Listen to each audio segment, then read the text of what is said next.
the dial, turn it loud. Miami's pride, make us proud. CanesWear crew, you hear the crowd. Hurricanes ain't backing down. Every play, every score, raising bets and raising roar. Rocking orange, green galore. All for one and one for four. We got FTSN, taking names, win it again. Podcast fam, till the end. Tune in, now let's begin.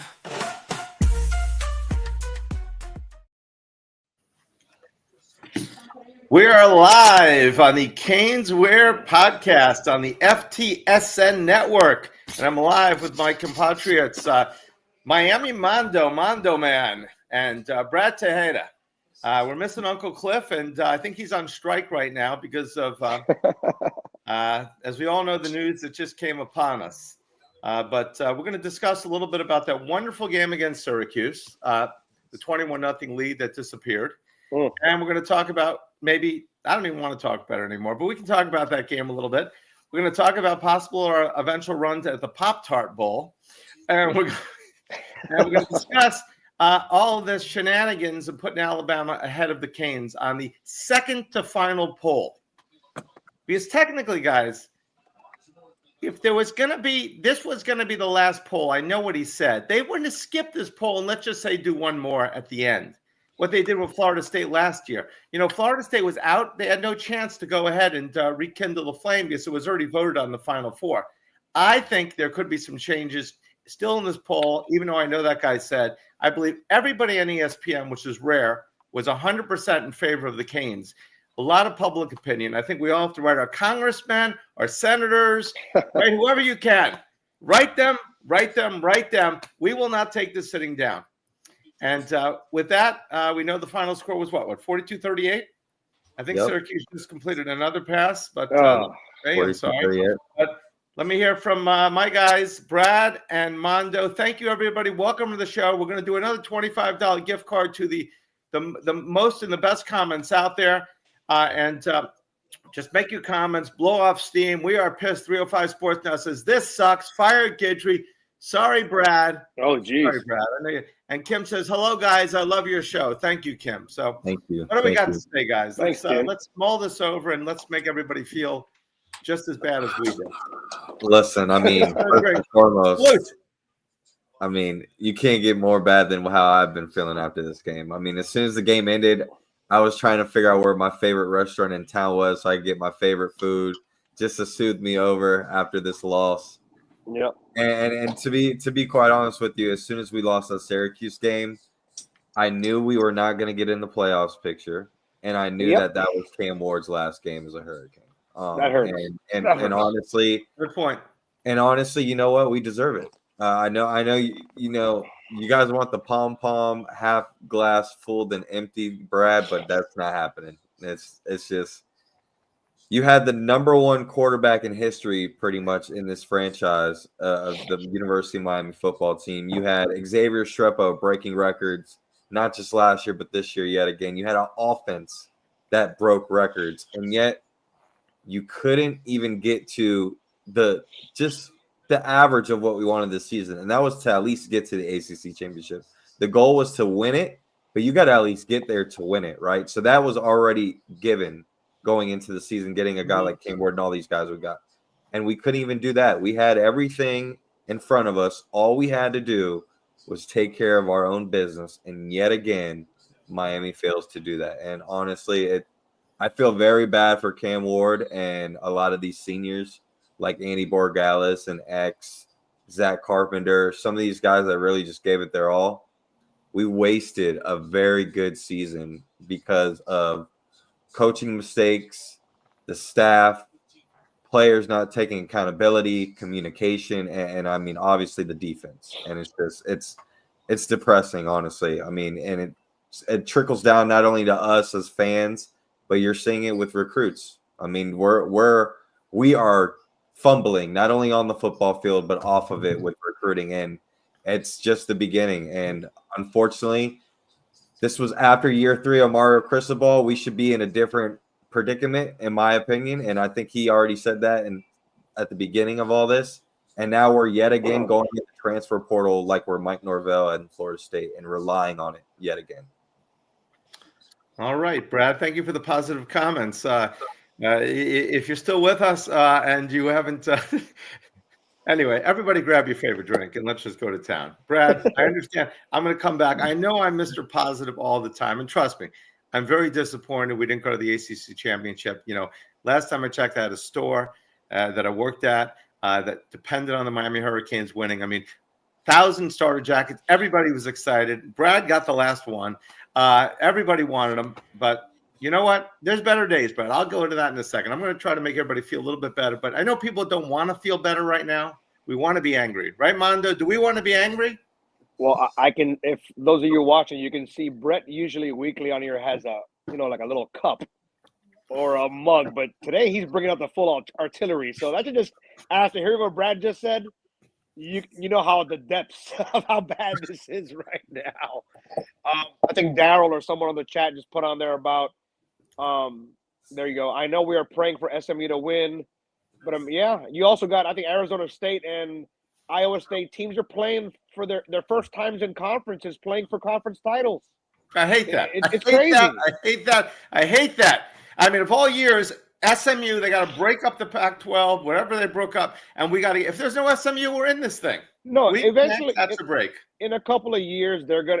It's already tilting to they're gonna do away with like 4, 5, 6 conferences, because I'm not saying Miami's the best team in the country, but do any of us really believe that Indiana or Boise's gonna win it all? Like, give me a break. So there's gonna be like an AFC, NFC, like NFL type thing, because in essence, you're punishing Miami for being in a conference. And you got, Arizona State, and they've played well, but they're not going to win the whole thing. Neither is Boise State, neither is Indiana.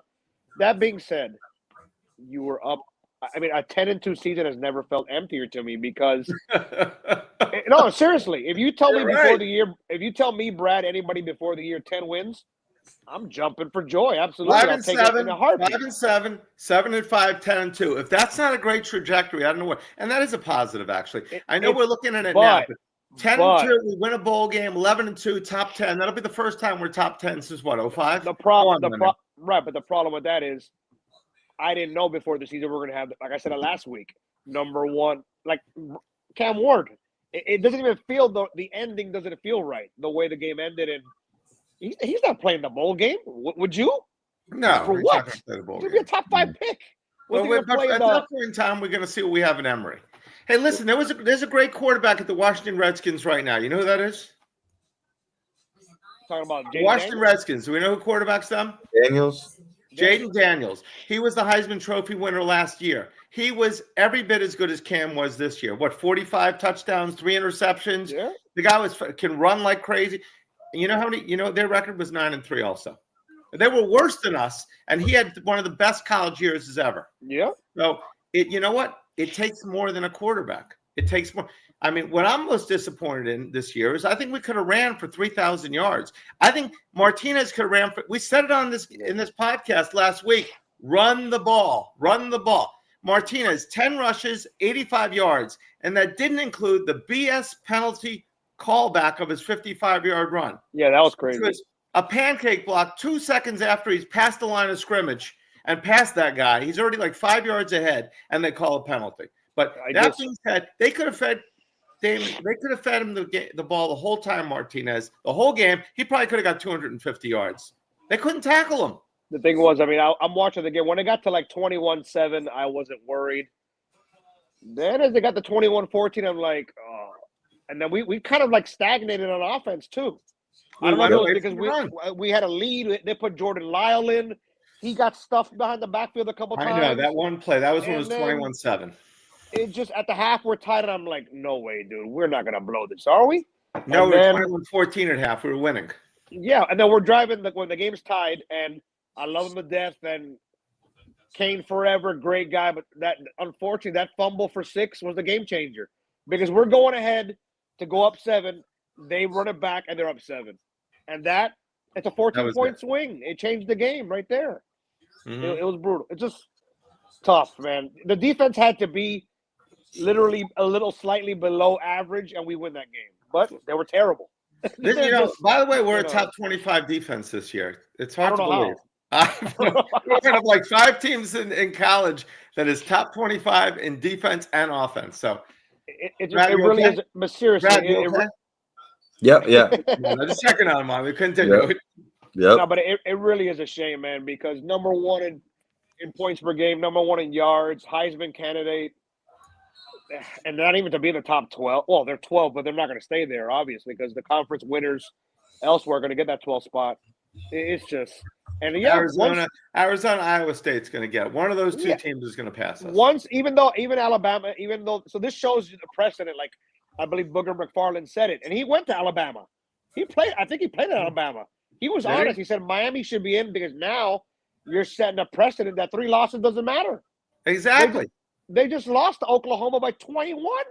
My thing going into all this, even before the Syracuse game, was from a media aspect and from these people that are going to be the same ones doing the voting.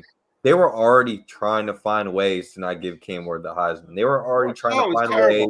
They were already trying to find ways for Miami to not be irrelevant, right? Mm-hmm. And exactly. And all they were doing was waiting for Miami to slip up once again after Georgia Tech. And this was the last opportunity for Miami to really show themselves to where no matter what, after this game, you take care of this game, you're in the playoffs regardless. And guess what? Couldn't do it. No, exactly. And last me, I know Ohio State lost to Oregon. I know they lost to Michigan, which they were a 20-plus point favorite, okay, against Michigan, who was not a great team. All right, and they lost that game. Who have they beat? Who has Ohio State beat? Who has Penn State beat? Who has, in the SEC, I just looked at that stat today. The best team they beat, any of the SEC teams that beat this year is 2 of them beat Clemson, who's got 3 losses. The rest of them, the best they beat is anybody 7-5 out of conference. They are not a good conference this year. They're not the great conference they once were. Where Miami went ahead and we're 4-2. We were 4-2 on the road against bowl teams.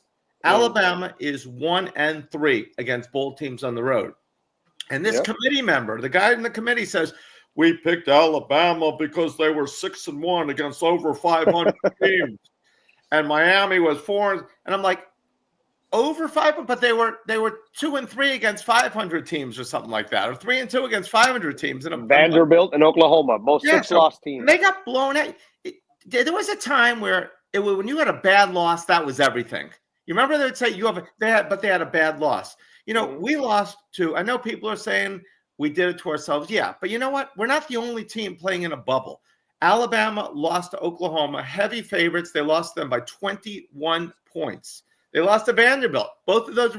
So to say that we should have, but why is Alabama a ranked? It makes no sense whatsoever. It's the logo and what we're tied to, Brett. With Alabama and that logo, they're relevant. So even though they might not be the Alabama that they were the last 10, 15 years, they've still been relevant. They've been able to imprint their mark on college football to where they still have a little stain, right? To where if things happen, then they still get some love and some credit. Same thing with Georgia, right? But with Miami, the stain has been there for 20 plus years. And there's always been a knock on Miami. And it's always been that they can't get to the end. And correct. They're also hated. They're also not liked. They're not liked. They're hated. We came on the scene in the 80s. It's the narrative. We won 5 championships and we played for every championship in the 80s, early 90s. And you know what? This is a little school with 10,000 people. But here's why I think we have a chance, guys. Okay. I only loved Guidry that week. I gave him credit that week. The week before, I was discrediting him as well. I'm going to give credit when it's due, and I'm going to give discredit when it's due. And Guidry was good that week, but other than that, the guy's toast. Yeah, so now that you spoke on that one, so a couple of great comments. Both sides. What comment did he have here about spectators underestimate Kyle McCord? I think Kyle McCord was a beast. Can you imagine that guy in Ohio State this year? I think he's the better of the 2 quarterbacks for who Ohio State got. But you're right. Oh, my battery's a little. So anyway, so the point is that the games have not been played. I don't think the final poll is in, even though he did say it, we're not going to. He was kind of like they were trying to say, so nobody's moving. In this poll, he said no, because they still got to play the games. I think blowouts can make a difference. I think if a team gets blown out, I think if Georgia gets blown out, probably not going to happen. Then we got a chance of passing Georgia. Okay. If Penn State gets blown out, I know you shouldn't.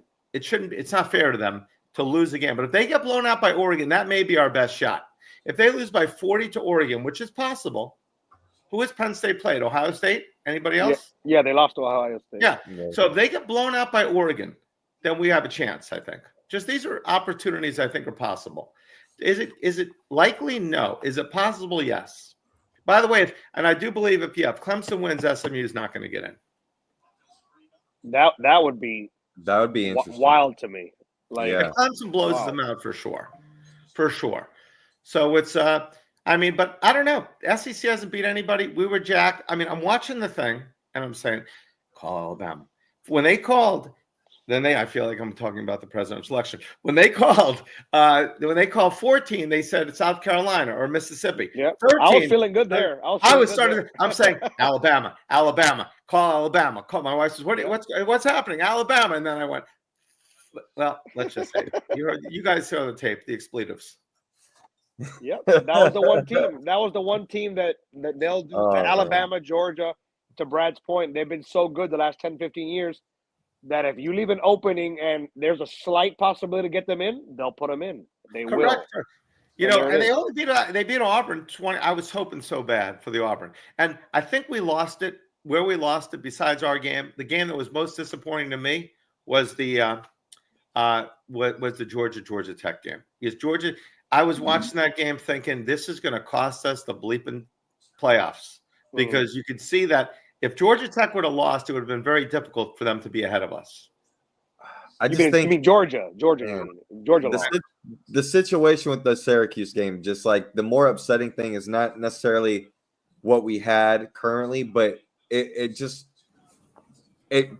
takes you a couple steps back when you talk about wanting to build the future of Miami, because now everything that you worked on from the beginning of the season, blowing out a team like Florida in the swamp, right? Getting those big time wins in crunch situations where we're on ESPN, ABC, week in and week out, and we were able to get out those W's. At the end of the season, you start to fall apart, and there's those other programs like a Florida that you beat early on. Yeah. Even though they might have 3 or 4 more losses than you, the trajectory and the future of their program, the momentum starts to build with teams like that because of the players that they're using in order to gain that momentum, right? Because at the end of the day, fans, recruits, family members, they see that as great and as exciting as Miami was this year, a lot of it was because of Cam Ward. A lot of it was because of Damian Martinez, Xavier Restrepo. A lot of these seniors and juniors that are not going to be at this program after this year, right? And when you look at other teams, the guys that are really starting to gain that momentum are guys that are going to be the alphas and the captains for next year. So I'm really wondering what the move is going to be for Miami moving forward, because you're going to have to go in the portal yet again and probably replace 25 to 30 guys. Mando, you got anything to add? I got something to add on that. Come on. No, that's a great point. And Lord knows I can't stand UF probably more than anybody, but you got to give them credit. From the middle of the season on, and then Lagway seems like he's the real deal. They played tough. They should have beaten Tennessee. They should have beaten Tennessee. They beat Ole Miss. They beat LSU. Yeah, they flipped it. Everybody who had their coach out of there, he's coming back. Yeah, so, and now to Brad's point, how are we going to fare next year? We're not going to have Cam Ward. We're not going to have anything close to resembling Cam Ward next year. Okay, but what's that going to be like? I think you're being too negative. Okay, here's why. I agree. Look at Jaden. Last year they had Jaden Daniels, a much better team, LSU. This year they weren't as good. They were 8-4. Okay, but they lost a top quarterback. Sure. Cam Ward is amazing. Okay, but it takes a whole team to win. Oh, of course. Teams have won with less than Cam Ward. If we're saying Cam Ward was the greatest quarterback in the history of the University of Miami, are you guys saying that? Most people are. How many times have we won a championship? 5. So we won 5 national championships, played for about 10 with quarterbacks that were less than Cam Ward. So do we agree? Yeah, absolutely. Okay, so just because Cam Ward is leaving, while he is fantastic, He is amazing. And yes, we do have the Cam Ward jerseys. Get them before they're gone, because who knows if we'll be able to get them at CanesWear. But just because Cam is going on, I think we could have ran the ball. Now, we were in a little predicament, Mario was, because he wanted to get Cam that Heisman. So to get Cam that Heisman, he needed to throw more. If not, we may have ran the ball 10 times more a game. We averaged every single run over 6 yards a carry this year. I mean, Martinez ran for 5.5 yards a carry. Fletcher ran for 5.7. Lyle ran for 8. And I think Allen ran for about 6. So we were averaged over 6 yards a carry. So when you're averaging 6 yards a carry, it's very difficult to stop a team. But I think we threw more because of Cam. So not to say so, but we won those games because of Cam. But if we would have handed the ball off more, this game to Martinez, the beginning of the show, the first few weeks, we were talking about Fletcher should be carrying the ball every time. Martinez is terrible. You remember? Yep. Since that adjustment, because I've heard that Gio was telling me today that when he was at Washington, where was he? Washington before Washington State? Or Oregon State. Oregon State. No, yeah. So when he was there, he was in an I formation usually. Here was a whole different offense. And once he adjusted, he became solid.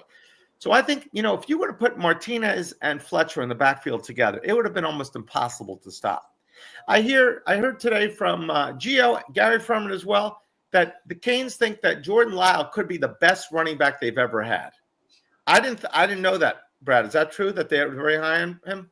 I mean, they've always been high on him, especially once he got on campus from St. Thomas Aquinas. They probably thought he was the most talented overall back on the team already as a true freshman.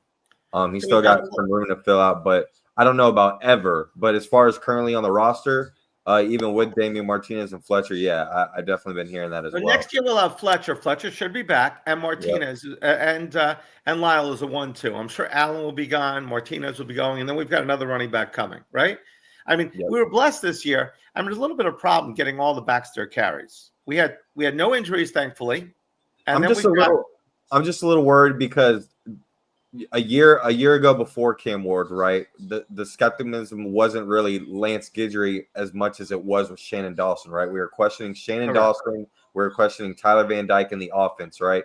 You bring back the majority of that offense besides Damian Martinez and Cam Ward, right? And now your offense dramatically changes. And do you give credit to Shannon Dawson, or does a lot of that credit go to Cam Ward, right? Because to your point, Cam Ward. I think it goes to Cam Ward. Because to your point, you already said that even when we were dominant, even when it was obvious that we were getting points or we were doing something well, like the run game, as obvious as it was, we didn't even attack when we could have done more. Is that more of a downfall on Shannon Dawson not taking over the reins, or is that more of just, hey, Cam Ward, we're going to let him do his thing, right? Now you fast forward this season. This season's over.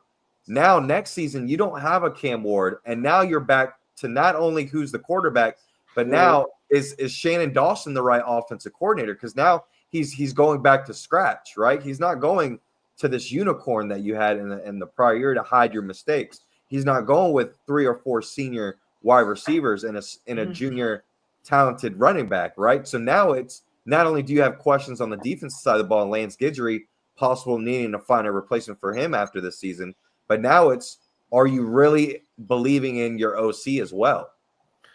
Good points. I think that, you know what?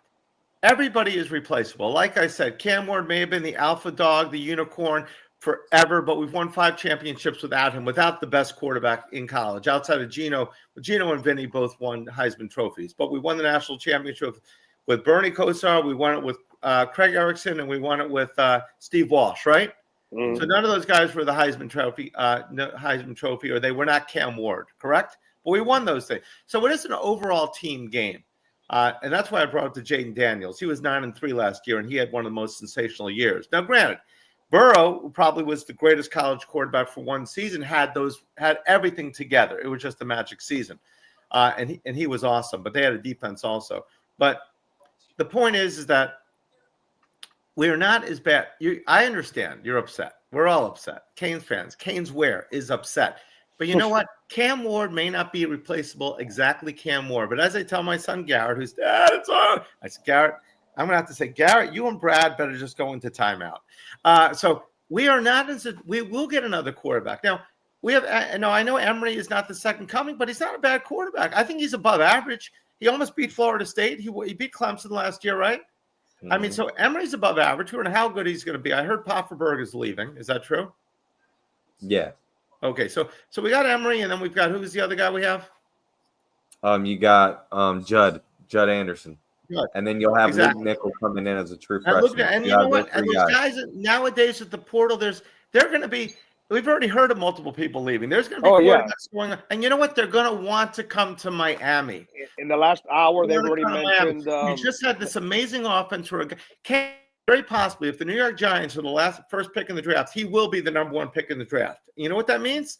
People want to go where they get an exposure in quarterbacks. They're not going to say, "Oh, Dawson must be bad." No, they're going to think Dawson's the best. They're going to have a solid quarterback next year. They've got running backs coming back. They're going to have a great offensive line. We're going to lose a Royal, but we're going to have tight ends. It will not be as difficult to replace. Winning is a culture, and we're going to have to establish that culture. With Mark Richt, we won 10 games, right? And then we lost to Pittsburgh, and then we just got beat up by Wisconsin, and then everything fell apart because he didn't have a quarterback. We're not going through that again.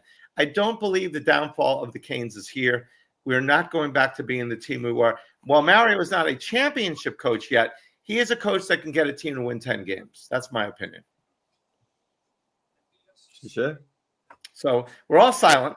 So let's read some things. Mando, read some questions. Read some of the board, please. The whole board.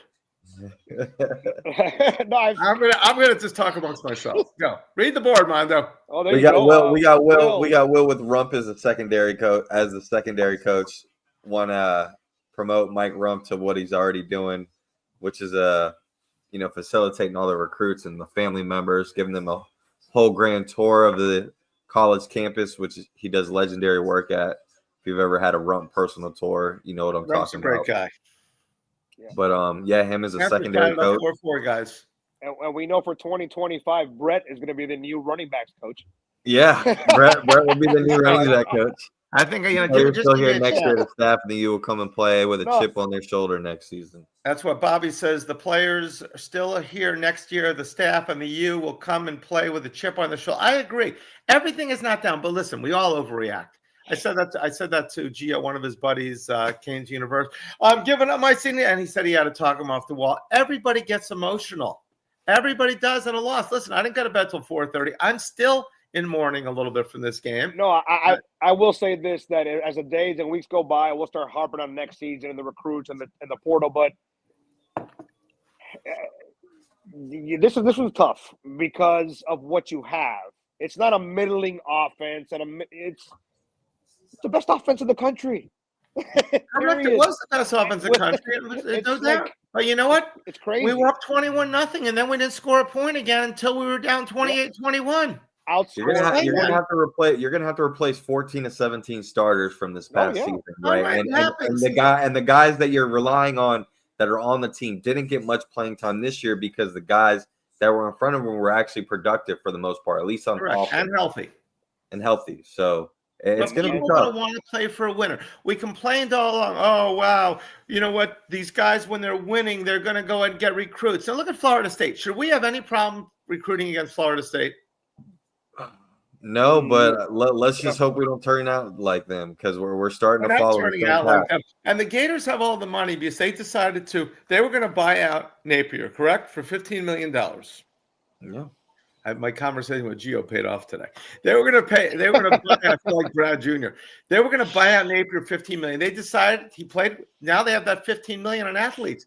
The Hurricanes, I mean, a lot of their boosters, yes, they are pissed off right now. Hey, we just gave you $2 million from Ward. We gave you almost $1 million from Martinez. We gave you this. I mean, I don't blame them.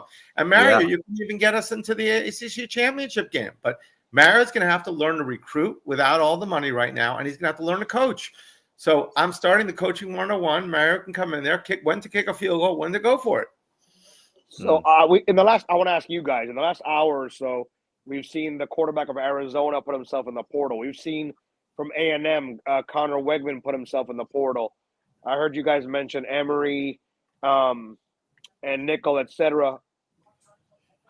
I think our quarterback next year is from the portal. What do you guys think?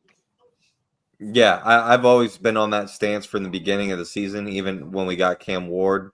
I think, between Connor Wigman at A&M, John Mateer from Washington State, which I think that's going to be even though that's probably the number one guy that makes the most sense, I think with his OC going to Oklahoma, I think he's probably going to follow suit over there and end up at Oklahoma.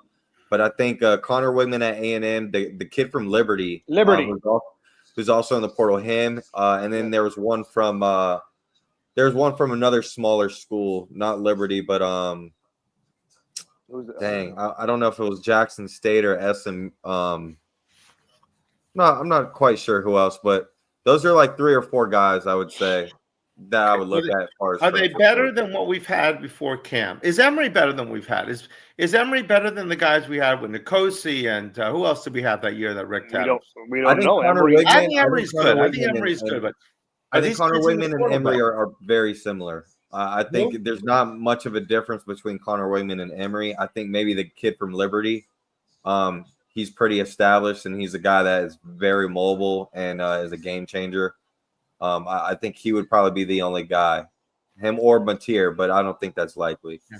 So Oklahoma got back-to-back Heismans, correct? They kept out of the portal, right? Yeah. And Kyler Murray and Baker Mayfield. And they didn't win it. Kyler Murray, and they also had a third, who was Sam Bradford. Not Sam Bradford. No, the guy that plays for the Eagles. He didn't win the Heisman, right? But he had Hurts had a hell of a season. He had a hell of a season. So they kept getting it. But how many championships did they win during the Hurts and Kyle? They didn't win any. Kyler Murray and but they've gotten conference championships. They've been to conference championships. I understand that. But if you got a quarterback that was there, quarterbacks are going to want to come. When's the last quarterback we had that was drafted in the first round? When was the last quarterback we had that drafted in the top 3 rounds? Have we had a quarterback drafted? Ken Dorsey back in the day. Testaverde, I think, right? Yeah, that's way back. But, none of these guys, the guy we had on the show, he played in the NFL, but he would have been drafted. No, Malik Rozier didn't play in the NFL, I don't think. He didn't play in the NFL? Okay. Brad Kaya, NFL? No. Yes. I mean, we have not had an NFL. I mean, we had somebody played in the NFL, but there's really been no NFL players. We got a first round pick, possibly the number 1 pick in the whole draft if the Giants get the call. So, I mean, the quarterbacks from the portal are looking at Miami. Christopher, I 100% agree. Zozuchi came up with a great point here. If the ACC coaches and administrators would have spoken up last season when FSU got snubbed, maybe the committee would have thought twice before doing it again this season. What is your thoughts on that, guys? No, I agree. All right. ACC Commissioner Jim Phillips says he was incredibly shocked and disappointed. Where was that? Incredibly shocked and disappointed that Miami fell out of the college football rankings and hopes committee reconsiders ahead of Sunday. Here's my point on this, why people think it's impossible. I know what the guy said, okay? I know what he said. We're going to keep it. He had to be talked into that. He had to say, who's that, Fowler? Who was talking to him? Not Fowler. Who was the guy talking to him? Reese Davis. That's Reese Davis.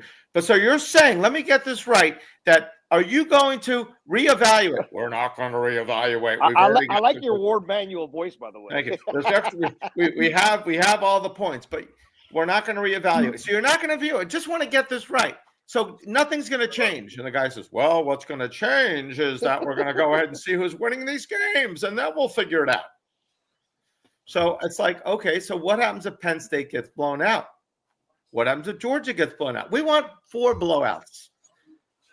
Brad, we call you. We want 4 blowouts. You share. I hope you're sharing with the crew, Brad. Okay. I'm just cookies. Did you get that from Colorado? George. It's from public. A little slow there, Mando. Yeah, slow reaction there. Yes. And I'm the one drinking. A pitcher. Yeah, you got to fill up. I mean, my wife you might be on to something. Shows you're a little bit gone. Watch out. You're a little bit. I don't think Penn State, Indiana. I've said some people didn't agree with me, but I don't think Tennessee has a great defense. They're not good enough offensively, I don't think, to win it all. I think the Georgia-Texas game is fascinating. I think Georgia smoked them earlier in the year. Texas, I watched the full A&M Texas game this weekend because I may or may not have had A&M plus 4.5, and they got stopped on the 1 yard line. Maybe not. Let me tell you, that Texas front four, ooh, that defense is tough. Texas is team that just got serious. Okay, wait a second. So Texas was in the Big 12 last year, were they not? Yes. And now they're in the vaunted ACC, the greatest conference in the history of mankind. And they made it. They made it. And Texas is number one. Do you remember a few years ago another team that did that? Texas A&M comes from the Big 12, and they're number one. I mean, they didn't win the championship, but it's like this great SEC. So teams come in there and they're better. How is the Big 12 team dominating the ACC, the SEC? Explain recruiting, development, and having the money and the foundation to be able to keep up with today's society of how college football works. You got to be able to adapt. And Texas, the state of $51 million a team. Yeah, I mean Texas. We got $25 million a team in the ACC. What? Yeah. You got to see. Yeah, 27, 28. Lashley just got a contract extension, and he's at SMU. So he, like I said it last week, I think he's got to recruit against the mighty Texas A&M. Mm-hmm. They have unlimited funds, and Lashley got a contract extension. So that speaks to how good of a year SMU has had, because that can't be easy to recruit up against those monsters in Texas. So. Yeah, but Lashley. Lashley, a great coach. Too bad he never coached here, and we didn't consider him when we got rid of our coach. Oh, he was here as the offensive coordinator. But defense, I mean, I'm telling you, everybody wanted him fired. Everybody wanted fire Lashley, right, Brad? Not me. But did the fans want Lashley fired? A lot of them did, but our fan base is crazy. Yeah, they want everyone fired. You think if Lashley was the head coach here right now, because obviously – he wouldn't have had all the money Mario. Do you think we'd be in better shape? No. So he just took a bunch of Canes that we didn't want and a bunch of other players and won the ACC, regular season, and he's playing for the championship. We got Mario and players that everybody wanted, and we did not win the ACC. How do you explain that? It's the U. We have this bad cloud around us, man. It's like you leave and you all of a sudden become a superhero. Look at Brashard Smith. Look at Elijah Roberts. Look at Coach Likens, Coach Lashley. I mean, we talk about a Texas team, right? But a Texas team last year was in a situation where we thought Miami would be this year, right? Exactly. And take the next step, and we didn't do that, right? And now Texas this year took that next step after that, right? So they're already 2 steps ahead of Miami, what we thought were two years ago. A school like Oregon, where Mario was at, right? We thought as soon as he left Oregon, that place was going to fumble and crumble down. Well, guess what? They took another step. Why is everyone else taking other steps and Miami continues to be like on an escalator? Yeah. Right? I will say that the guy that Oregon hired is pretty good. That guy's 37, 38 years old. He's a star in the making. I love that youth. NFL teams are after him. That guy he's legit. That guy, you got to get the right guys for sure. You got to get the right guys, and unfortunately, I don't think we have all the right guys yet. So we didn't have a great defense, but there were times that our defense looked great. Okay, it looked awesome. I know Wake Forest wasn't a good team, but the second half we were all over that quarterback. Barron sacked the guy twice. He got benched last game. He sacked him twice early. What do you think the problem was with the line? How come we didn't get to the quarterback more? It's mystifying because Brad mentioned them earlier about the UF game. I remember like it was yesterday, because I'm telling you, I can't stand UF.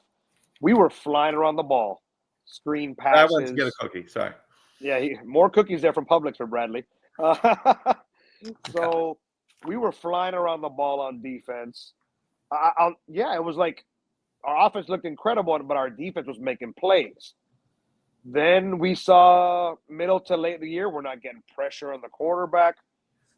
After the Duke game, which I was at, Guidry was asked what happened in this game. Oh, it was a Duke scheme. I'm like, wait a minute.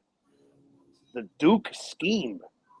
Like, are we talking about the Joe Montana 49ers here? Are we talking about Lamar Jackson and the Ravens? Or like, exactly. That's when we had Randy Shannon. We had to walk like 300 yards so we weren't prepared. We faced Georgia Tech. You know the quarterback King has one arm. You know they're going to run it 400 times. First run, 65 yards. You gave up almost 300 yards rushing. Wake Forest, you turned it around, and now looking back, Wake Forest couldn't throw a pass. They were a terrible offensive passing football team. Correct. We saw what happened when they faced 3 really good wide receivers, which they were, Pena, Gadsden, those big receivers, and people were coming down on Frederic.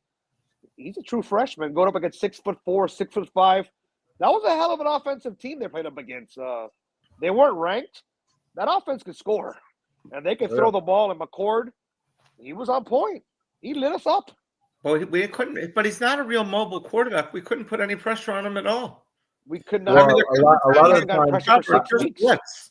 I think what we've seen all year is that we could get pressure. It's just a matter of finishing and getting sacks. And I think a lot of it has to do with offensive coaches found out very quickly that how to scheme up this defense. And it was up to our defense to be able to adapt and change those scenarios to where then the offenses had to go in with a different game plan.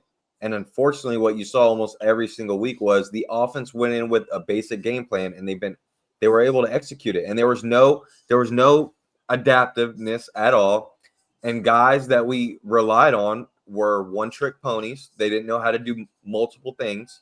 And offenses picked up on that very quickly. And when those guys were in those positions, they went with the right plays and went with the right players in those situations to take advantage of that. Yeah, I mentioned we got to get better guys that can adjust to that. We need more talent, more guys that are more diverse that can play multiple positions, and then we need better coaching and development. It's all around effort, all around. But do you think it's a mix that not enough? Like for example, what mystifies me is the front four.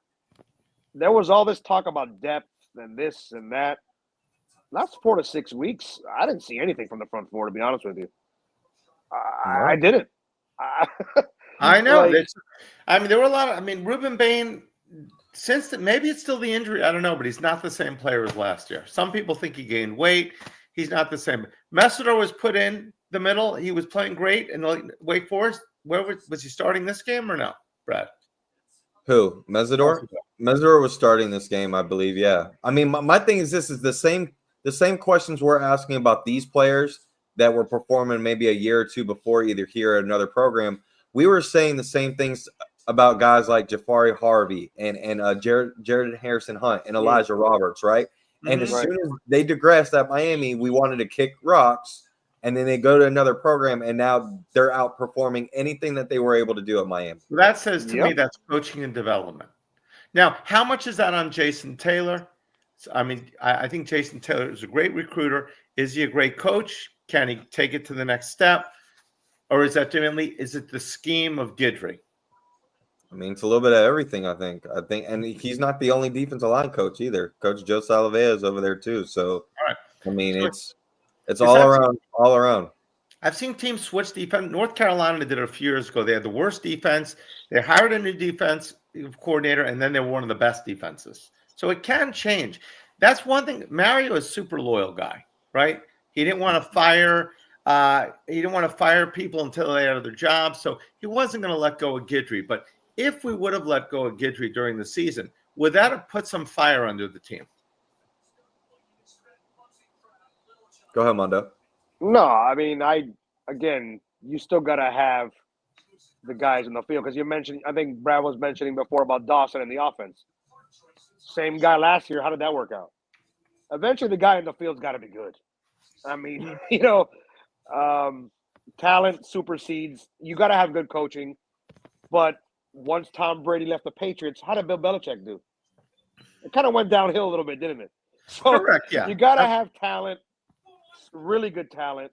And, to Brad's point, Elijah Roberts was a middling player here. He left and he's a beast. But it is a lot of times. It's not only that players develop every year. Sometimes they leave a team. A lot of people that leave a team and transfer, they go to the portal, then they're moving to another team the next year. It happens all the time. Other guys look in the mirror and say, hey, the problem is me. I have to get better. And that's what a guy like Roberts probably did. You have to grow within. You can't grow from other people a lot of times. You have to know this your time. And a lot of kids are spoiled. They come to Miami, they think they're going to be great, or they may come to Miami after the fact and get better here. Happens both ways. I was talking about it earlier today with a guy. How about from Go NFL real quick, Bryce Young? He got benched. Number 1 overall pick, Carolina, which is probably the worst team in the league. That must have been humbling. He's come back the last 3 or 4 weeks, and he's playing great damn ball. People thought he was done. So, like you said, you got to look yourself in the mirror, step up. That's exactly it. But Either you're good or you're not. But a lot of guys, it takes them something has to click. You can look at the NFL. You want you. Doug Williams, Washington. He was at Tampa. He was good. He was pretty good. A lot of interceptions at Washington. He was unbelievable. MVP of the Super Bowl. Jim Plunkett, probably before your guys' time. Jim, you remember Jim Plunkett? Yeah. Jim Plunkett, number 1 pick out of Stanford, went to New England, and he was a great quarterback. But he didn't make it with New England, and then he was let go. He went to the Raiders, won 2 Super Bowls. It happens all the time. Athletes click at certain times. They got to, they've been told their whole lives, remember, they're the best most of these people playing on their team, they're one of the best there is. They start moving up, NFL, college. They realize, hey, I'm not the best anymore. A few of these comments over here. We got Jason Taylor needs to be the D coordinator. I've said that to a couple of people. They didn't think he has the wherewithal or the experience. What do you guys think of that? Who'd you say? Jason Taylor. David Gully said No. Jason Taylor needs to be D coordinator. Not yet, Brad?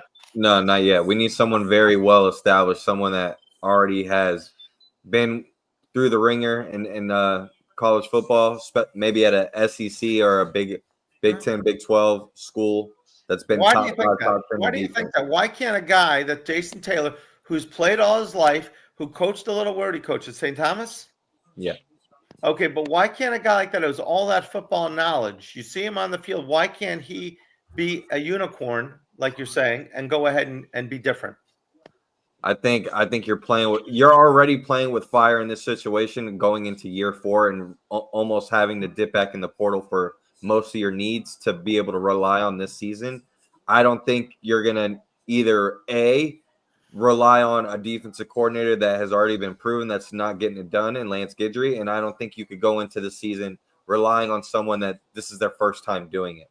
And I just think there's too much pressure going into year 4. All right, makes sense. Makes sense. I think you need someone more established. 305 Sports Now says Hunt actually played well last year. We were all upset that he went to the portal. I do agree. Not everybody do we want to go. Yeah, and next year is going to be. I know we always talked about year 3, but next year, year 4, I know that we got knocked around about our schedule from other rivals and fans in the committee. But next year, you got Notre Dame in the opener. Correct. Coming Notre here. Dame, we have Florida. You got UF, and UF's going to be better. When like coming here next year. Our schedule's pretty tough next year, so we'll see. This was the easiest schedule we've ever had. Even though Syracuse is a pretty good team, and we caught them at the wrong time because the beginning of the season they were not the same team. Darryl says he never sees the post-snap window changes to confuse the QBs. Don't know if we can't handle it, but man to zone, etc. We should have been seeing that. The fact that McCord wasn't looking and just tossing it up. Did I get that right? Speaking of windows, Brett, you know what I've been seeing in the windows lately? All right. The new Dolphins reversible starter jacket. I mean, I got my hands on one of those. Black on one side, aqua on the other. I mean, that's a nice looking. Let me see that again. Right. Let me see that again. Very, very nice starter jacket. I don't even like the Dolphins, but that's clean colorway right there. As Jeff at the store says, you all know Jeff. Jeff says that is the nicest Dolphin jacket he's ever seen in his life. And by the way, you get the hit on the side with that logo. You get it on the back with that logo. It's black on one side, aqua on the other side. And for the Canes, we have the black and white version for the Canes, and we've also got the orange and green version for the Canes. Those are reversible jackets. They're $175 for small to 2X. $185, and you're getting 2 jackets in one. So everybody's been coming in on our other jackets. I don't know if I want green. I don't know if I want. So I said, I'll take it. They say, I'll take a green one and a black one. Well, $160 each. That's $320. You're getting 2 jackets in one for $175. That's amazing. You could buy basically 2 Cane jackets and get 4 jackets. And that's a Black Friday deal every day. That's amazing. Amazing.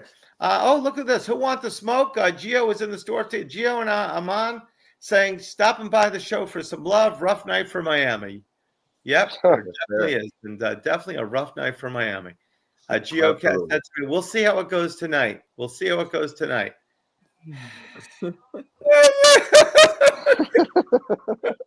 It's time for another pitcher, Brett. Man, we need another pitcher. Yeah, Fill up the another picture. Another picture, exactly. Talk amongst yourselves. I'll give you a topic. Syracuse has big receivers. Miami's short of cornerbacks. Well, of course, having not much time for the big receivers. Other than quarterbacks, obviously being a obvious need in the transfer portal after the season. What are some other position groups that you guys are really pinpointing that we really need this season? I mean, I know Brett, you talked about obviously Martinez and possibly AJ Allen leaving the running back room. So now you're depending on Fletcher, Jordan Lyle, and then a true freshman in Gerald Pringle. But you think we may need another portal running back? Obvious need. When you have 4 running backs like we did this year, it's great because you figure you don't want anybody to get hurt. But, we have Fletcher hurt last year for a while. Chaney was always getting hurt. Everybody was getting hurt. Yeah. Everybody stayed healthy. I agree with Damian Guzman just chimed in, wide receiver. I was going to say that. Wide receiver, definitely, because you guys know all season I've been lauding how good Horton's been. But now you're the one. Now the other team's looking at you. And they're putting their best guy not on X, not on George, on you. So the rest of that group, what's that going to look like? That's true. Who do we have after? Now, George, I know everybody's upset about George. They're ripping him. I think he had a great year, George. And listen, I tell you what, I mean, he played well. It just seems like everything that could have gone wrong against the Syracuse game did, because George was one of those guys that he played extremely well all season and this game, right? But the thing that we kept praising him for all year, me especially, discipline. You go see me on Twitter.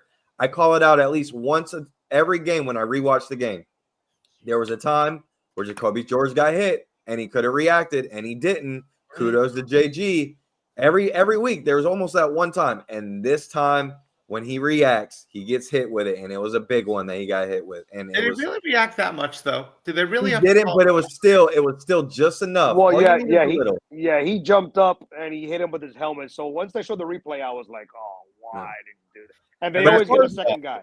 But as far as wide receivers, though, Damian brought up wide receivers. I think obviously Concepcion from NC State that just hit the portal. He's a guy to look out for. And I also like CJ Daniels, top target. I think he came out of LSU, I believe, transfer guy.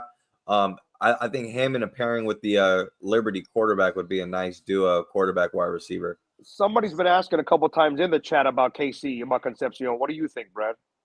I mean, I think he's a perfect guy to replace for Xavier Strepo. I know he's a guy that can be multidimensional. You could line him up at running back, very similar to Brashard Smith is used at SMU. I mean, he could be used like X. We obviously need a returner, right? KC can do that as well. And that's a kid that I know Miami was high on last portal cycle when we were getting Cam Ward and all these other guys. So him being in the portal now, I think they're going to probably swing at him again. Yeah. Well, so who do we have? JoJo Trader, who's coming back on shore. He was a 5-star. He's been injured this year. So who we have this year? So JoJo Trader had the sky was the limit. Now we've had other 5-stars that haven't panned out, but JoJo was hurt. So we got JoJo. We have if Horton is coming back, if we and then we've got possibly Jacoby coming back, right? No, Jacoby's not coming back. No, he's not. It's Nikar, JoJo, Isaiah Horton, and then possibly Ray. Who knows what happens with him? And then other than that, it's all true freshmen that are coming in. And how tall are these guys? Obviously, Horton is what, about 6'2" or 6'4"? About 6'3" and a half, I would say. We need a couple of the 6'4" guys. Any chance? I know Gio said no. John Michael says no. Dropping names here, but Jeremiah. I mean, there's a possibility that Ryan Day is going to be fired. Now, Gio mentioned today that he may go to North Carolina State to be with his buddy, who he was with before, but they're not that good over there at North Carolina State. So why wouldn't Jeremiah come home? Because we don't have Cam Ward. Well, we're going to have somebody, though. And he's losing his quarterback, and he may lose his coach. If they don't win it all, I think Ryan Day. If and let me tell you, I know some people that live up that way. Ryan Day's now 1-4 his last 5 against Michigan. Yes, and they're saying that Ryan against everybody else. He is on the hot seat, because that was an inexplicable loss. Michigan's not good. No, their quarterback threw for 60 yards. Sure. Nobody could. I couldn't believe it because No, they're Oh yeah, not Chance good. Robinson's another one. Oh, Forgot that's about right. Chance. Chance Robinson, good point. Yeah, Chance, great guy. His dad's been coming to the store since the warehouse days. Yeah, Chance Yeah, Robinson and his Chance is family, good big people. too, right? He's a big guy. Yeah, So yes, he's but big he body didn't play at all receiver. this year. Was he on the roster this year, or is he a rookie Who? still? Chance Who? Robinson. No, he was on the roster. Yeah, Yeah, he just didn't play at all. yeah, didn't play at all. All right, and he's coming Red back. shirt. I think I just saw there in the bottom, Gio and Amon. There's a certain there you go. There's a certain someone who's shopping Ray to Colorado and Maryland. I wonder who that is. Yeah, he's been shopping them That's around for a couple weeks now. That's been going around for a couple weeks. All right. We'll see I if know he when gets he any announced hitters, but- when he announced on X that we don't play enough receivers. We got 5 guys with 500 yards, including Arroyo. 4 wide receivers with 500 yards, and how many did he expect to get the ball? And they put him on as a punt returner, and then they replaced him. He's been dodged. I mean, I hope Ray is fantastic, and I hope he comes back with a new attitude. And I mean, first, not a new attitude. It's nothing to do with Ray. It's what somebody else said about him. So he's probably like, "What are they talking about?" I feel bad for the kid. I feel really bad. I hate to say it. We brought up Jeremiah Smith, but even if he did get in the portal, it kills me to say this, but right now Florida would have a better shot, I think, as far as a recruiting pitch than Miami right now, because you look at a guy like GJ Lagway, what they're doing in recruiting. They brought a lot of guys back. They got a defense that's playing well. All they need is that go-to number 1 wide receiver to really make that next jump. And Jeremiah Smith would be a perfect complement for GJ Lagway. And I know they hit it off during their recruitment process too, and I know Florida was in the mix with Jeremiah Smith. So what do you attribute UF's turnaround in season to? Because I saw them earlier in the year, they didn't look good. Listen, they dug down and they believed in themselves, and the coaching and the development maybe just took a little bit more longer than what the players inside the building were expecting, and they improved. And once you see improvement, you start to get a little bit of mojo and confidence. It just picks up, and they hit it at the right spot at the right time. Even though they had a few losses at the beginning of the year, and with a lot of these kids, especially with recruitment, it's not how you start; it's how you finish. Right? They don't remember the first couple games of the year. They remember these last few weeks and what's trending. Right? That's what it is with these young kids. It's what's trending. It's not about always what sold the most. It's what's trending. And right now, I mean, Florida's trending more than Miami. They're trending more, but we've won. Okay, so guys, I understand where we are. We're 10-2 right now. We were 5-7 2 seasons ago, 7-5 last year. We are 10-2. The last time, who said it here? The last time, Christopher, if Miami can win one more game, which is if we don't play in the playoffs, a bowl game, which we've won. We've won one bowl game in 17 years. We won a bowl game in 2006, so that's 18 years ago. And we've won a bowl game in 17. So in 17 years, we've won one bowl game. I don't think any other big team has done that. We've won 10 wins one time in 17 years. That's almost unheard of. So we have 10 wins again for the second time in 18 years. And if we win a bowl game, we're at 11. That'll be the first time since 2003. And while you guys are going, oh, who cares? We had a unicorn. It doesn't matter who you had. We may win 11 games, 11-2, finish the season ranked number 7 or 8. That would not be that bad. That's on a worst case. Well, we win a bowl game. We play somewhere in a big bowl or a better bowl than we played in before. Hopefully, we don't go to El Paso again. I'm tired of that. In the snow every year. You don't want any halfback passes. You don't want any halfback passes in the snow. So I think, if we go 11-2, this is not a failure year. I'm sorry. I know you think, we had the unicorn, but no. Would you be upset at 11-2 and ranked 7 or 8 in the country, Mando? I mean, upset, no, but again, you would have expected that even when you saw Cam Ward as our quarterback. You expected us to be 11 wins. I mentioned it early in our shows early in the year. Did I see every Washington State game? No. I knew Cam Ward was good. I didn't know he was this. I didn't know he was most points in the country and top yards per play. I didn't know he was record this. Last year? He started off 3-0 or 3-0. What was his record last year? Yeah, but he had one of the worst offensive lines in football. Okay, but he still had a great season. He was 27-7. 27. Oh, no. Numbers-wise. Yes. But he's what? They were 5-7 or 3. What was the record, Mando? What was the record? I know it wasn't good. No, it wasn't good. No, it was terrible. So Cam is awesome. He's amazing, but he didn't have all the tools. he was still the same guy last year. So we went 10-2. If we go 11-2, it'll have to be without him. That bowl game is important. We want to win 11 games. You win 11 games, that's something to build on. I know in college football today, you lose everybody. It's NIL. I mean, it's not like it used to be when a few years ago. Now, I want to ask you guys this. I know Ward's not going to play, but would guys like X and those type of guys play or no? Who knows? I think X, right? I don't recommend it, but I think I think X is one of those rare breeds that he's going to play every opportunity that he's playing with you on his helmet. I was thinking about that today. Yeah. But maybe someone like Jacoby Jordan and Sam Brooks don't play. Sam Brown don't play, right? Maybe those two guys don't play. Maybe someone like a Zach Carpenter doesn't play, or Elijah Arroyo doesn't play, right? Or Damian Martinez. Maybe those type of guys don't play. Guys like that, you're right.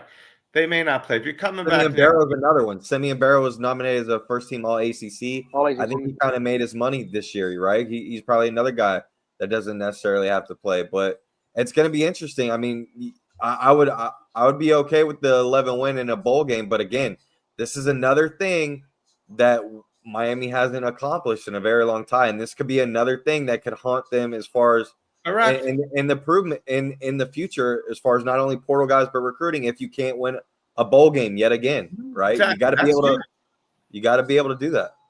I mean, we've had like 5 or 6 coaches. We won one bowl game. I mean, starting with Larry Koch was the last one to win a bowl game before Rick, of course, which won in 2017.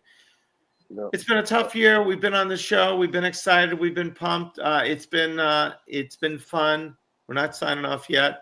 But we were 10-2. We didn't expect to be here at the beginning of the season. If we can get to 11-2, I know we're always going to say what could have been.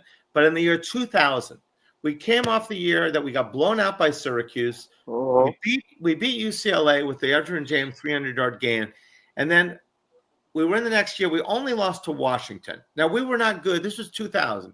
The last championship we won before that was 91. So it was 9 years. And we were bad for a while. All right? We were blown out by Florida State. We were blown out by Syracuse. We were beat by everybody. But in 2000, when we lost to Washington, okay, Clint, I mean, the fans were up in arms like, we're national champions. We should be winning every game. And you know what? But everybody was up in arms like, forget the fact we weren't good before. Now we're 11-1 with a bowl game. We should have won a championship. But most of the times it's what we should have done and not what we're doing. And let's enjoy what we're doing. If we're at 10-2, it's a step in the right direction.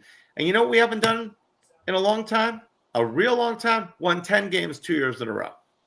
And I know I'm not a fan of Mario as a coach in a lot of ways. I think he needs to let somebody else do the game planning and all that other stuff. But you know what? He can recruit and he can get rah-rah and he can get his players motivated. And if he can get to 2 years in a row, 10, and that's what I'm looking forward to. So I know he's not giving up. He's on a plan. If he would have said 5-7, 7-5, 10-2, we'd be pumped. Wouldn't you be pumped, Mando, 2 years ago? Well, if you told me 10-2 in year 3, absolutely. But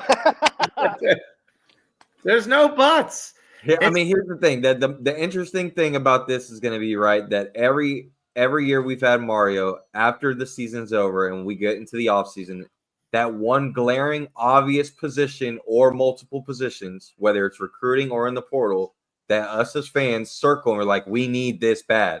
He goes out and he makes that a number one objective, right? You saw that with O-line first year. You saw it with D-line second year. You saw it with needing an elite quarterback and a couple other pieces like running back, receiver, and defensive line guys in the portal this past year. He went out and did that.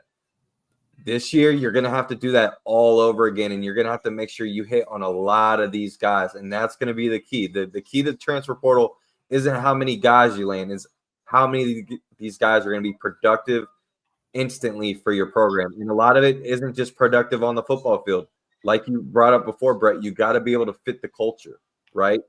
And I think that's going to be very tough to do back-to-back years, more tougher than going 10 wins in a row back-to-back years. I think part of having those 10 wins is having a lot more of those guys that you've had under you.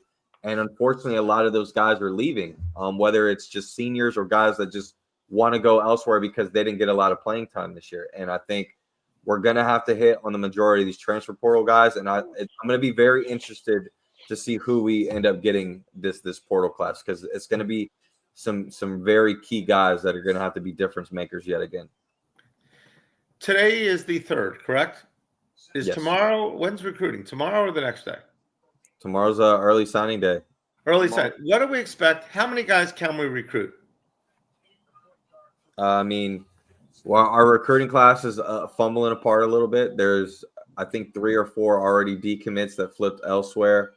There's probably going to be 1 or 2 more surprise ones. But other than that, the more of the question is how many guys are going to flip to Miami, right? And I think before this Syracuse game, there was possibility of flipping, 4 to 5 guys, and I think now that goes down to maybe 1. I think TJ Alford is probably the only guy that I would feel confident in probably flipping to Miami. Other than that, I don't know what else more you get. Unfortunately, Florida's going to be getting a few more surprises tomorrow, and we're going to have to chop wood and go into this transfer portal, because I don't think, as far as recruiting wise, we're going to get any more big fish that are going to at least help with this upcoming year that we're planning on. So you mentioned that we may be in the same. We don't want to be in the same boat as Florida State. Okay. What I mean by that is relying on only the transfer portal. Correct. Because our recruiting definitely took a huge hit. We don't have the same recruiting class that we had 3 days ago that we do now. I mean, it's a huge. We have a better recruiting class than Florida State had the last year. Say that again. Because you said we don't want to be Florida State. Do we have a better recruiting class than Florida State last year? Oh yeah, we did. Yeah, a lot better. Are we still a top 10 recruiting? We'll probably be right on the outside. Okay, we'll be like 12 or 13. Fair. So, but if you look around the league, unfortunately, Florida State's bad, but they picked the wrong quarterback. Let's face it. And he's coming back next year for a 6th year. They said the star quarterback. They picked the wrong quarterback. So quarterback means a lot. If we had Cam Ward last year on this team instead of Tyler, what do you think our record would have been?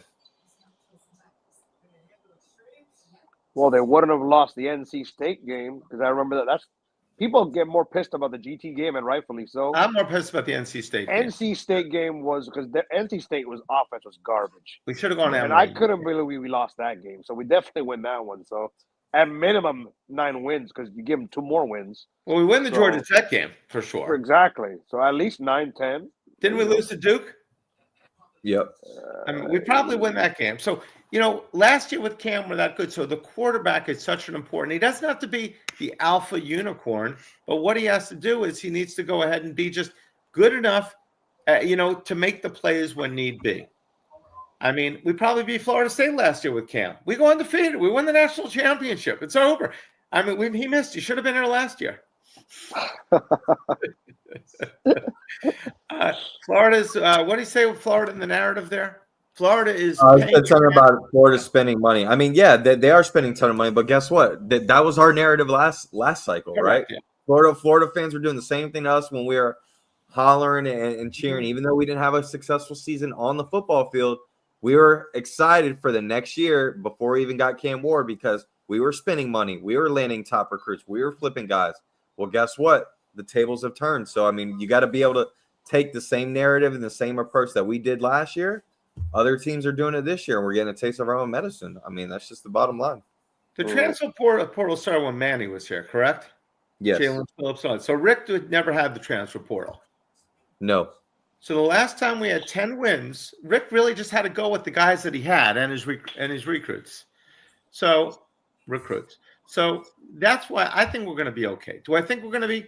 Can we win a national championship? Yeah. Last year, why not? Why can't we win a national championship next year? How much of our offensive line is coming back, Brad?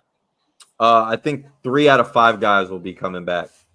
And then you'll probably have 4th guy being McCoy. If he ends up starting, that would be your 4 out of 5 guys would come back. And then it's more a matter of who's going to be your center. Because you're probably going to have Markel Bell, McCoy, either SJ or Nino as your center. And then you got Rodriguez and Inez Cooper. Mamanaga's coming back, right? Who? Francis is coming back, right? Oh, and Francis, I meant, yeah, Francis Mando, yeah. Oh, yeah, Stephen O'Keefe. I'm interested about Samson Okinola, though. We'll see what happens. Unfortunately, he's not. I mean, I've heard some places that he hasn't been as good as he should be. It was him and Francis 1 and 3, right? Wasn't that what it was? So, and I'm sure that Mario and Maribel are going to get guys in the transfer portal also. That's one thing. Like I said, we threw for 4,000, but we also ran for 2,000, which is not bad when you're a passing team, running for 2,000 yards. So I think we're going to. So if our offensive line is solid, and we have Fletcher and Lyle coming back, and we've got, who else did you say, Pringle? Yeah, Pringle. And they may, I'm sure they're going to bring somebody else in too, because they're going to want. I would expect it's probably going to be a stud because they see what's happening. The only problem is guys aren't getting the ball a lot here. That could be a concern. And hopefully we get 1 or 2 big receivers. How many of the tight ends are coming back? We had like 8 of them this year. I think you got Cormac's gone. Riley Williams, Riley Williams, and Elijah Lofton are your 1-2 punch. Elijah Lofton's a beast. I heard he's like the Reuben Bain of I mean, Elijah Lofton could be. I mean, Brock Shaw, who will be a true freshman, who's one of our gems in this recruiting class left that stayed. He's a guy that could possibly get some early playing time. You know, he's definitely one of those guys that can definitely make some early impact. But again, one of the many positions that we're probably going to look in the portal for. I mean, again, where we're gonna have to make sure we hit on a lot of these portal guys because we're going to be relying on. Lofton is supposedly a beast, right? Yeah. Mm-hmm. How tall is he? Any idea? He's 5'11", maybe. He's not. He's maybe. Lofton's 5'11" as a tight end. He's small. He's under 6 foot. He's probably 6 foot, maybe. Wow. Okay, I didn't realize that. He's a utility guy. He's a Swiss Army knife. So I think our offense, if we get the right quarterback, should be good. Yep. So it's our defense. So I mean, who do we got coming back? Defensive backs, safeties, cornerbacks, and our linebackers. Defensive back, you're losing Mish Powell. You're losing Daryl Porter. And then who knows what happens as far as transfer portal. You know, someone like Jadis Harris, Marquise Williams. Those guys might end up leaving. You got OJ Frederick and Jadias Richards from Vanderbilt, who ended up getting hurt at middle of the year this year. Those will probably be your top 2 corners, along with probably Ryan Mack, who's been injured all year, who I would expect him to have a similar year close to OJ had this year. Other than that, again, that's going to be one of the key positions where you better make sure you go portal shopping and get some instant impact guys. I mean, Antoine Jackson, right? This is a guy that we could have had last cycle in the transfer portal and in the recruiting class the year before. We've had 2 different opportunities to try to get this kid, and he was in Miami's class at one point from Dillard High School. He's been doing pretty well at UCF and other programs, and he's in the portal yet again. I think he's a guy that I think we should take a look at. He's not going to be expensive. He's a Miami guy. He would fit the culture and the program, and he's a guy that could also play return as well. So I think he's got great ball skills. I think you need as many ball skills guys as you can in the secondary. How about linebacker? Linebacker, you're bringing back 2 guys for the most part, Popo and Wesley. So 2 solid guys. Or is Wesley a senior or junior? Actually, now that I'm thinking about it, I think Wesley might be a senior. No, I believe he's a junior. No, he's a junior. Okay, so yeah, Popo and Wesley. So. Yeah, Popo and Wesley. Malik's defensive line, or he can play linebacker too. Malik Bryant's been more of a defensive end. Okay, and he didn't get a lot of action this year. He started off, and then they stopped playing him. It seems. And you got Cameron Bobby Pruitt too, who's a true freshman this year, who got some playing time. He'll be good. Wesley's a junior. Yeah, Wesley's a junior. It sounds like we're going to be extremely active in the portal, from what all I'm hearing. We've got quite a bit of. We've got more talent coming back than a lot of our previous teams have had before they even had a portal. Oh yeah. So, but we didn't have more talent back last year going into the season compared to what's going to be this year. And we saw how many transfer portal guys we took in this past class and how much of a difference they made. And yet we still couldn't get to where we were. So we're going to have to not only duplicate that, but then intensify it a little bit more to get more wins out of it. More guys coming back last year than this year, you're saying? We lost our whole secondary pretty much last year, did we not? 2 guys. Well, two guys, but really that was where we were weakest at. We grabbed Mish Powell when? What did we grab him, like a month before the season, it seemed? No, we got him a little bit before that. Yeah. And we really thought he was going to do more than what he Now, did. now that being said, I'm sure now it's going to be, I wouldn't use the word easier, but it's a lot different for a kid to look at us now as a 10-2 team versus after last year.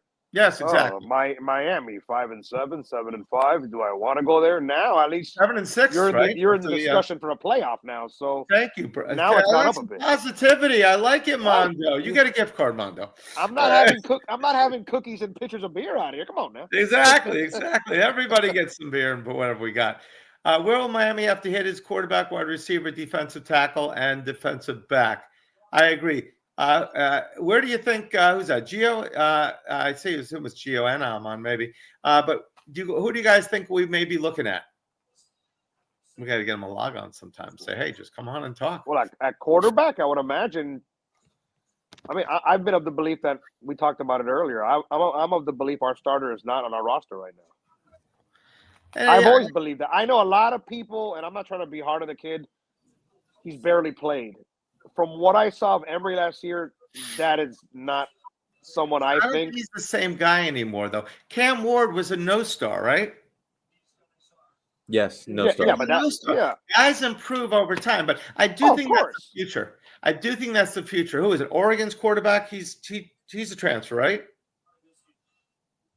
Is Gabriel a transfer? Yes. Dylan Gabriel was a transfer. Yes. Ward was a transfer. Howard was a transfer. Ward is a transfer. How many other teams are being led by transfer quarterbacks that are good this year? Oh, there's a lot. A lot. So I would say obviously John Mateer from Washington State is at the top of the list.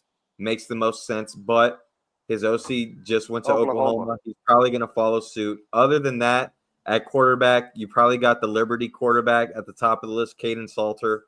He's a guy that I would put right up there as a guy that you need to get. The Arizona quarterback, Noah Fafita, he's another guy that just entered the transfer portal. I would look at him. And then I think there was Connor Wigman from Texas A&M. Those are probably the 3 or 4 names I would say at quarterback to look out for. And then as far as wide receiver, Concepcion, CJ Daniels. Let's see what other guys get in the mix. I know I think Malachi Moore was also another name. But we'll see. I really like – hey man, I want Landon Ibieta, but I think SMU. I think Coach Likens is gonna give Landon Ibieta a shot. I think Ibieta at SMU next year would be a nice little spot for him. Mm-hmm. But we'll see what happens. Gio said LSU's quarterback. Is he talking about Garrett Nussmeier or somebody else? Nussmeier? Well, I would imagine Nussmeier. But Gio says they like Emory. Gio says they like Emory. Garrett Nussmeier is very similar to Emory Williams. I don't see the difference between those. They need a mobile quarterback as the other quarterback. Nussmeier, it's funny because I think I mentioned that to somebody a couple weeks ago. Nussmeier, like one play, he looks like the best quarterback of all time. The next play, it's like, has he played before? Nussmeier is like all over the place. What about the Virginia quarterback? The Virginia quarterback's a Florida kid. He shows amazingly some bright spots, but then he throws some interceptions. I forgot what the guy's name is, but he looks pretty good. And the kid from Georgia Tech that threw all the passes on us, Pyron, he hit the portal. He is. So I just hope whoever we get is in a competition. Yeah. And we were lucky this year. Our quarterback stayed healthy the whole year. All 4 wide receivers stayed healthy. Our tight ends were healthy. I mean, basically, our running backs were healthy. More of the reason why we should be upset. Okay, forget I even said that. Everybody was healthy. Yeah. Right, you want to pick a winner for tonight before we head out. Damian says Thomas from Boston College is a candidate. 305 Sports is an Emory guy. Joe Salava has to go here. We've got Thomas Castellanos. Castellanos. Yeah, I don't want him. I'm good on that. So we got that. Let me just see any other comments, and let me look through, and then I'll look and we'll pick somebody who said that. Brett, I think we may have to get confused. I couldn't see. You may have gotten confused. What happened? Okay, so I had said Gio doesn't. I said I'm reading to myself here. I had said Gio said no on Jeremiah, but he says he may have been confused. He said I can't see Jeremiah coming to Miami unless C.J. Bailey leaves North Carolina State. The NC Collective just signed Bailey to a new deal, and he's staying. So is Bailey any good? No, CJ Bailey had a good year as a freshman at NC State. He was so a teammate. But is he? Teammate Yeah, for but Jeremiah Jeremiah could go there. So Jeremiah is a game changer. I believe as much as I like Zach, who's awesome, and the other guys are great. If we had Jeremiah this year, I mean, I don't think we'd have any trouble in those games. He's just phenomenal. Maybe we can get that kid that plays for Alabama, Williams. Oh, right, Williams. Yeah, right. Jeez. Ryan Williams. Exactly. All right, let me take a look. Brad, talk about the store for a minute while I look for this. Okay, tell them what we got at CanesWear.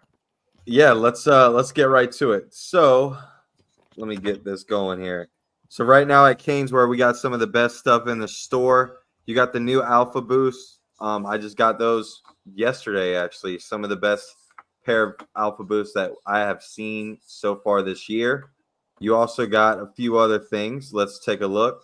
We got the green Adidas Coaches pullover right now, quarter zip, neon green. Used to be $85 when this bad boy first came out. It's only $29.83 at CanesWear. One of the best deals you could get on the website.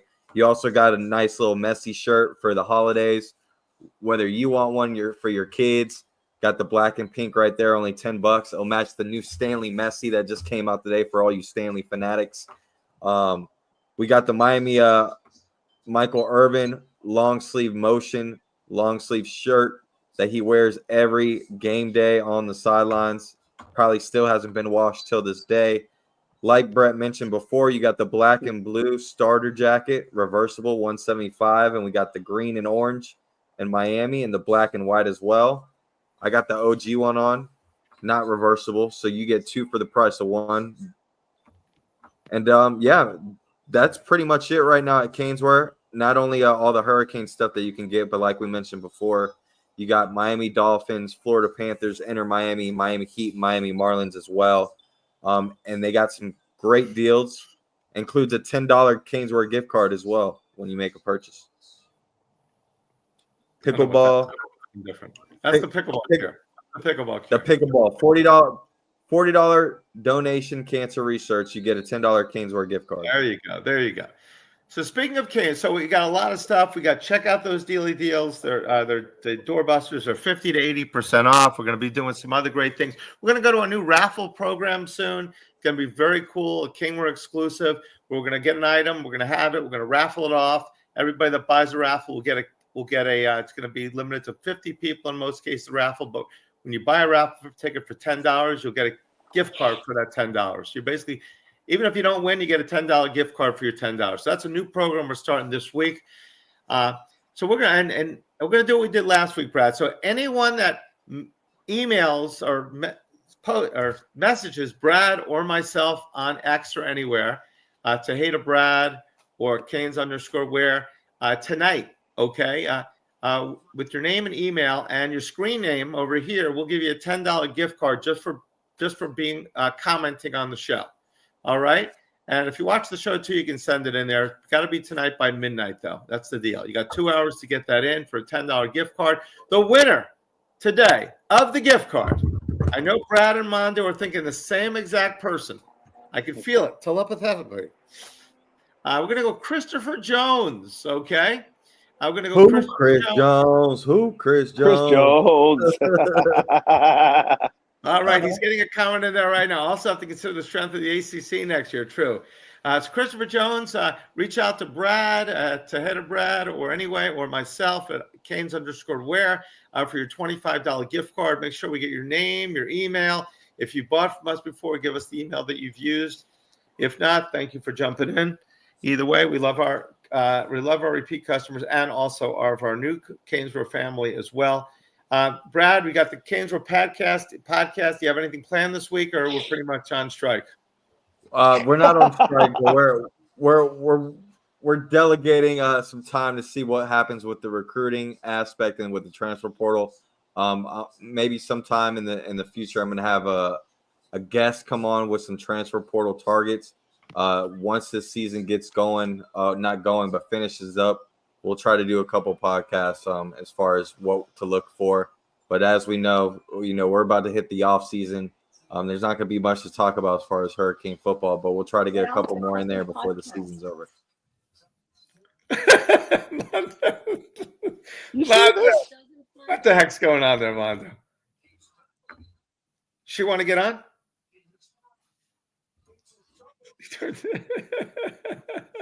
So, Mando, can you hear us? Go ahead. Are you going to be anywhere that we should be looking for Mando? Comedy Club, Hard Rock, anywhere like that? At the Hard Rock Betting Live for the Mando class of classes? You got anything going on? No, I may or may not have won a table tennis bet on the. Congratulations! Well, hey, you got Taco Tuesday. It's table tennis. Table Tuesday on tennis Hard Rock. Tuesday, baby. I like it. I like it. We are opening up a sports book at CanesWear, but that's another story. Mando is going to be running it. We're talking about that, and we'll have crypto at CanesWear too. That's another story. So look for that soon, but keep that under wraps. I didn't mean to say that. Besides that, Gio, I know, is joining the program. Check out Gio's podcast. He's on X as well. He's on X. You can check him out there. Gio at Gio. What is it? Million. Yep. Mando. Cliff. Uncle Cliff is on the show. He's coaching some girls basketball team or something like that. Instead of talking Canes football, what a real man. Just kidding. We're pissed off. And hopefully. All right, so again, last but not least, I'm hoping for blowouts. We should all be hoping that all 4 games are major 50-point blowouts. We want Texas to Georgia by 50 points. So you're saying there's a chance? I'm saying that and everybody write to their ESPN representative, because every ESPN person up there is saying that FSU did not have this opportunity last year, because you vote and it's in. But we have 1 week to get this together. We start to march. On where do we go? I don't even know. No, I will say that Heather Dinich, Booger McFarland, they all had Miami in. Correct. They said it. And even Booger McFarland went to Alabama. He played. I believe he did, unless I'm wrong. The quarterback? He said that we're starting a precedent where losses don't matter anymore. Correct. Alabama has 3. And yes, we tanked on Saturday. We gave it away against Syracuse. I understand. But his point is, if you look at the whole body of work, one team is 10-2, the other's 9-3. The 9-3 team lost to 2 6-6 teams, lost by 21 to Oklahoma, but the overriding factor is they're Alabama. Herschel Bradley saying he went to LSU, but it was close. It was an SEC school. LSU. Sorry, my bad. But he played D-line. It's Alabama. Quarterback. They're Alabama. So Brett's going to be taking the spread in every bowl game. So we need to just. I don't know who's gonna. We want Penn State to get blown out. Oregon 70-0 if we can get that. We want them to. Now I know people will say TCU got in even though they lost, but they lost in overtime. They lost 51-45 or something like that. Didn't they lose a big overtime game? It's funny because a little earlier you were talking about what am I going to have going on, but late December we're going to do out of state Christmas vacation. So then it crossed my mind like, oh my God, when I drive past Florida, I can't use Hard Rock Bet app. What am I gonna do? Yeah. But can you go on to, maybe you can go to MGM or something like that? I've got an offshore account. All right. We don't need unless you're in a different state, you can play like somewhere else. There's no more offshore. Yes, sir. Yes, sir. Yes, sir. You're right. You'll set up the CanesWear, all over the country account. No, but seriously, I've loved doing this all season long. You guys have been great. Brad is so damn knowledgeable. It's like crazy. He's amazing. It's almost rubbing off on us. Not yet. It's thanks for having me all year long. Seriously, it's really been fun. Of course. Well, you're welcome, Mando. Just make sure to send the check. Being on the show, you're okay. Guys, thank you all for joining the program. We're going to be on every week still. We're going to do something. We'll figure it out. We may sing and dance or something. Did the Canes basketball team pull it out against Arkansas? Please tell me they did. You tell me. I'm not sure. We were watching the game. I was watching the game, and it was down to 2 points. Let's see. Does anybody know if the Canes basketball team won? Let's see. Let's check. Sports. If we blew it, we were up by 6. We lost by 3, 76-73. Oh, geez, come on. The day continues. The great worse. Canes day continues. Break them up. They lost. Thank you. Yeah. Nigel Pack had 22. Matthew Cleveland had 15 to lead the group. Jeez. All right, we still got ACC play to go. All right, guys, thank you so much. Congratulations to Christopher and everybody. If you want to Good get job, to us by Chris. midnight, you get a $10 gift card. Thank you very much, Canes. And today was a good day. Tomorrow will be a better one. Okay. Cocaines. Go Canes. Okay.